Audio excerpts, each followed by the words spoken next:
था कि पूरे मामले की सीबीआई जांच होनी चाहिए, क्योंकि वहां कोयला की चोरी सरकार पदाधिकारियों के संरक्षण में हो रहा है।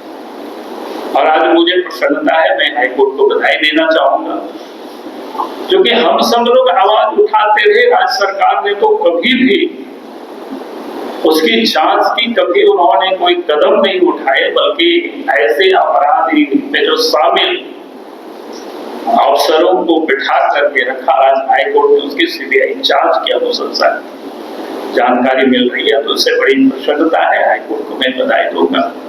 और मैं ये समझता हूं कि भाई इसकी जो सीबीआई की जांच होगी तो दूध का दूध, पानी का पानी हो जाएगा।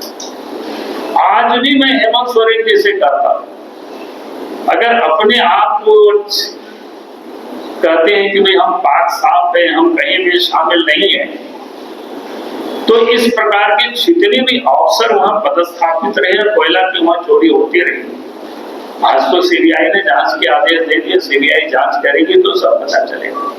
लेकिन आज भी उनको कार्रवाई कर देना चाहिए, ऐसे लोगों को सस्पेंड कर देना चाहिए, उनके ऊपर एफआईआर लॉन्च कर देना चाहिए। और नहीं तो यही माना जाएगा कि इस कोयला की लूट में, इस चोरी में हेमंत सोरेन की संलिप्तता है। और जब मैं कहता हूं कि हेमंत सोरेन की संलिप्तता है चोरी में, तो उसको बड़ी चोट आता है। पिछले दिन आप सबने देखा कि रांची के आधा दर्जन के थाना में मेरे विरोध से एफआईआर कर दिया। आप सबने देखा, आज मैंने अखबार में, किसी अखबार में मैंने पढ़ा कि जमशेदपुर के कोई मानपुर थाना में भी शायद हमारे ऊपर एफआईआर कर दिया। फिर कोई बात नहीं, हेमंत सोरेन की तो आदत ही यही है। पहले भी आप सब लोगों ने देखा, जो सरकार के विरोध में, चाहे मीडिया के लोग हो, चाहे प्रिंट मीडिया हो, चाहे इलेक्ट्रॉनिक मीडिया हो, जो लोग सरकार के विरोध में लिखता है, सरकार के विरोध में दिखाता है, सरकार के विरोध में बोलता है, वैसे लोगों के ऊपर केस भी करते हैं, जेल में भी डालते हैं। ऐसे कई लोग हैं, मैं किसी का नाम नहीं ले रहा हूं, आप सब लोग समझदार लोग हैं, सब समझते हैं।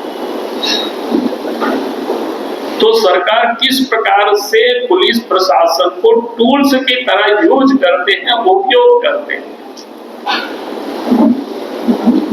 ताकि सरकार के विरोध में कोई भी आवाज हो, उस आवाज को दबाया जाए। सरकार के विरोध में लिखने वाले, बोलने वाले व्यक्ति को कमजोर किया जाए, उनको डराया जाए।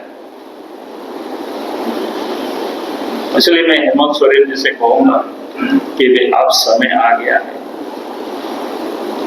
आप तो जवाब देना होगा हेमंत सोरेन जी को, और 5 साल का हिसाब देना। जितना आपने लूटा है उसको पाई पाई करके उसको वसूला जाएगा। भला इसमें है, अब इस प्रकार की जितनी भी गड़बड़ी हुई है, जितने भी सारे पत्र को मैंने लिखा है, अगर आप उस पर जांच करेंगे तो मैं समझता हूं कि आज भी राज्य की जनता को लगेगा कि हाँ साहब वास्तव में ये ईमानदारी से काम कर रहे हैं। नहीं तो मैंने कहा ही कि अभी तो जो पत्र मैंने लिखा था उसमें से ये 2 पत्र पर तो समझिए जांच होगा ही। मेरे पत्र के कारण जांच नहीं हो रही है, जांच और के कारण हो रही है, लेकिन हमने सरकार को पहले ही सचेत कर दिया था कि भाई ये गड़बड़ी हो रही है, आप इस गड़बड़ी से अपने आप को भी बचो और राज्य को भी बचाइए। लेकिन अगर आप राज्य को नहीं बचाएंगे तो अपने आप को भी उस आग में जल जाइएगा, आपको कोई फिर बचा नहीं सकता है। बहुत बोले न कहेंगे, बदल के रहेंगे, ये नारा काफी चला है और आगे भी ये नारा रहेगा। लेकिन उसके साथ जो दूसरा एक नारा था वो थोड़ा सा लगता है कि आप लोगों से भी ओझल रहा, बहुत अधिक अधिक रहा। तो नारा था हेमंत सोरेन जवाब दो और 5 साल का हिसाब दो। क्योंकि अब 5 साल पूरा हो रहा है, चुनाव के मैदान में हम सब लोग जाएंगे और 5 साल के हिसाब की जब मैं बात करता हूं तो निश्चित रूप से मैं उन बातों को यहाँ याद कराना चाहूंगा। कई कैसे तो कई मुद्दों पर हमने राज्य सरकार को पत्र लिखते रहा, लेकिन कुछ महत्वपूर्ण पत्र है और घटना है, इसलिए उसका मैं उल्लेख करना चाहूंगा। एक तो आप सब लोगों के संज्ञान में है पत्थर चोरी का मामला। उस साहेबगंज में इलीगल तरीके से पत्थर का उत्खनन होते रहा, इलीगल ढुलाई भी होते रहा, इलीगल घाटों से भी ढुलाई होते रहा।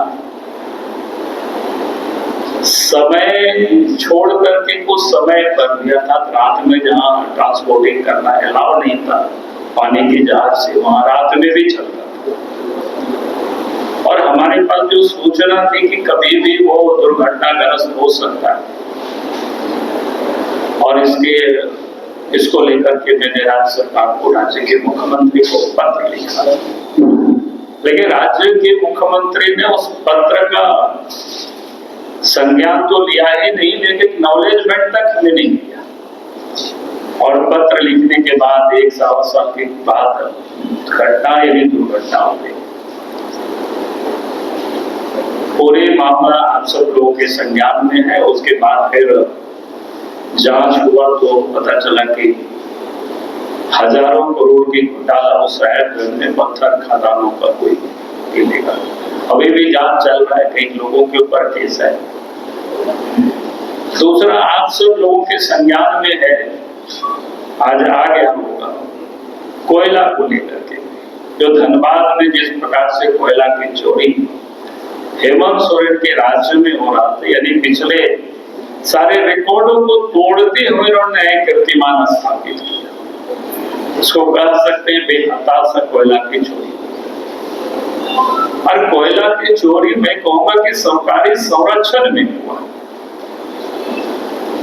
और किस प्रकार से सरकार के संरक्षण में हुआ, सरकार ने किस प्रकार से वहां पर जो दागी अफसर थे, कमजोर का तो नहीं बल्कि चोरी करने वाला जो सरकारी डकैत कह सकते, इस प्रकार के अफसरों को वहां पर पदस्थापित किया गया।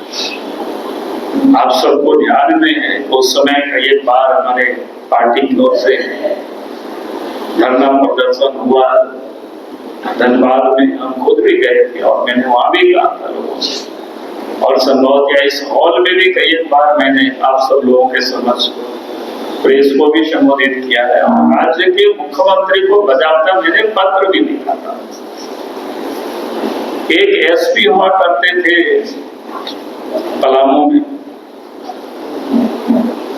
और पलामू में जब वो एसपी हुआ करते थे, वहां एक बड़ा ऐसा घटना जो हृदय विदारक दर्दनाक घटना, एक बिहार के परिवार थे जो छत्तीसगढ़ में उनका बेटे रहते हैं, और वहां से लौट रहे थे और गाड़ी सहित उसको अपहरण कर लिया गया, तो बुजुर्ग भी और ड्राइवर भी। और उसके बाद उनके बेटा को टेलीफोन किया गया कि भाई आप पैसा दीजिए, नहीं तो आपके पिताजी को आप लोग मार देंगे।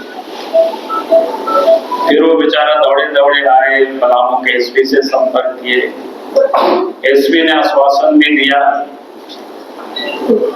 और फिर किसी प्रकार से जो अपराधियों ने पैसा मांगा था